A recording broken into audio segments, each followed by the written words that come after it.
Big B Amitabh Bachchan Bollywood బాద్షా 77 ఏళ్లైన corona బారిన పడ్డారు. బిగ్ బితో పాటుగా ఆయన కుమారుడు అభిషేక్కి కూడా కోవిడ్-19 పాజిటివ్ అని నిర్ధారణ అయింది. దీంతో తండ్రి కొడుకులు ఇద్దరు శనివారం సాయంత్రం ముంబైలోని నానావతి హాస్పిటల్లో రెస్పిరేటరీ ఐసోలేషన్ యూనిట్లో జాయిన్ అయ్యారు. తండ్రి కొడుకులిద్దరూ తమ ట్విట్టర్ ఖాతాల ద్వారా కరోనా పాజిటివ్ విషయం పైన లోకానికి తెలియజేశారు. లాక్డౌన్ వల్ల ఇంటికే పరిమితం అయ్యి అన్ని రకాలుగా కూడా జాగ్రత్తలు తీసుకున్నారు వీరు.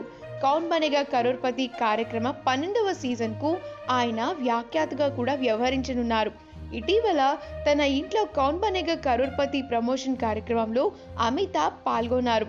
అలాగే 1-2 ఇతరత్ర ప్రాజెక్టులలో కూడా పాల్గొన్న అమితాబ్ ఈ విధంగా కరోనా బారిన పడి ఉంటారేమో అన్న అనుమానాలు కూడా తలెత్తుతున్నాయి. ఈ వీడియో కనుక మీకు నచ్చినట్లయితే మీ అభిప్రాయాన్ని కమెంట్స్ ద్వారా మాకు తెలియజేయండి. మా ఛానల్ని సబ్స్క్రైబ్ చేయటం మర్చిపోకండి.